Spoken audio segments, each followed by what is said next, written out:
thème de la clé, eh bien, j'étais dans ma voiture, j'ai vu un trousseau de clés posé sur la banquette qui était à côté. Ça, c'était pour expliquer la Joconde aux clés qu'on va voir tout à l'heure. Il y avait une illustration de la Joconde à côté. Donc voilà, c'est l'origine de mon tableau. Point final, débrouillez-vous avec ce genre de choses. Ici, ce qui est intéressant, c'est de se rendre compte, justement, par rapport au tableau précédent, qu'il y a une espèce de rond, de cercle qui s'organise et qui va faire circuler toutes ces clés à l'intérieur, enfin, autour de l'anneau. Donc évidemment, elles vont créer une espèce de volume par leur présence propre. On est dans un objet, dans un espace pur, là aussi qui n'est pas limité par le cadre du tableau, puisque là aussi il y a une possibilité d'évacuation un petit peu de cette grande structure, avec une espèce de danseuse qui apparaît, mais c'est normal parce qu'on est en rapport justement avec le mouvement. Il y a toujours quelque chose autour du mouvement chez les G, que ce soit par flanc, que ce soit par forme. Ici, c'est la forme elle-même de la danseuse qui est là et qui enregistre, qui fait bouger l'ensemble, parce que la structure de la base qui est derrière n'est pas du tout l'espace orthonormé qu'on a vu bien séparé, bien référencé, c'est plutôt une espèce d'espace cubiste avec des parties. C'est pas une vision dadaïste de la Joconde, c'est clairement une illustration. Elle apparaît ici parce qu'elle a une présence matérielle en tant que telle. En tous les cas, c'est comme ça que le voit Léger. C'est une illustration qui se juxtapose à côté de ces histoires de clés qui donnent là aussi l'impression d'ouvrir des portes. Bon, bien sûr, on sait que Léger ne fait pas d'allégorie, ne fait pas de symbole. Enfin, on a quand même un peu l'impression d'aller chercher des choses autour des références.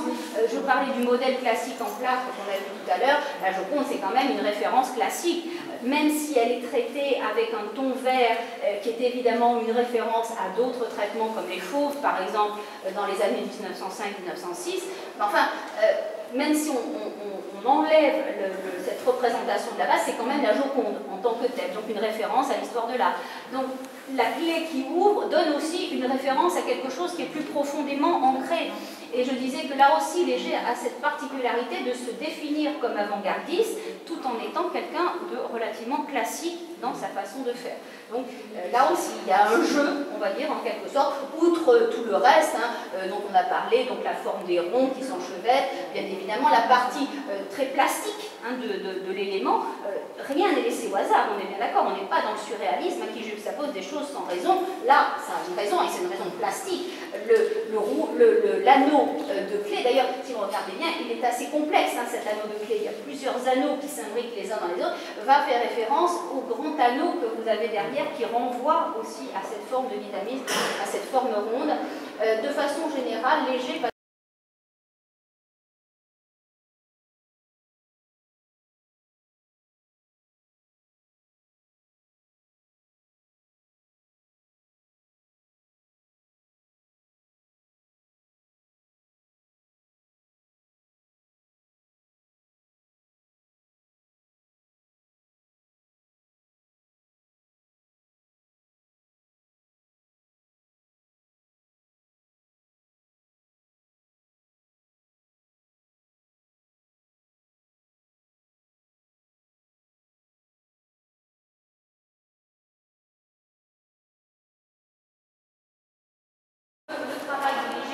on n'a pas le temps, bien sûr, de refaire le parcours de l'exposition permanente. Ce tableau de Léger est un tableau qui, enfin, va lui assurer la reconnaissance en France. On est quand même en 1947-48, donc c'est assez tard, c'est pas très longtemps avant qu'il ne meure, finalement, dans les années 50, parce que précédemment, eh bien, il était reconnu aux États-Unis, mais absolument pas en France. En fait, avec ce tableau, Léger va avoir pour but de se rapprocher des ouvriers. Il espère que ce tableau va décorer une usine, en fait, l'intérieur d'une usine. Je disais que Léger était évidemment très proche du Parti communiste, c'est pas le seul artiste français, bien sûr, dans l'après-deuxième guerre qui va s'inscrire au Parti communiste. Donc, il a proposé, bien sûr, de présenter ses travailleurs, et ça va plus loin.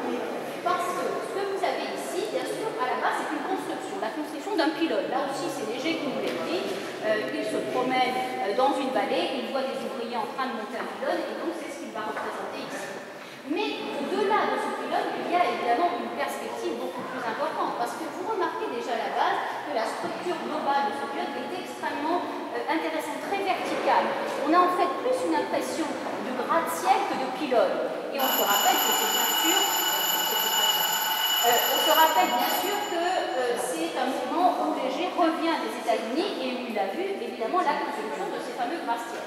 Donc ça se répercute sur la structure arrière, et cette structure arrière va permettre d'installer en avant un ensemble de figures qui glissent sur cette structure. Autrement dit, ils utilisent la structure métallique pour arriver à construire quelque chose d'autre. Ce sont bien les hommes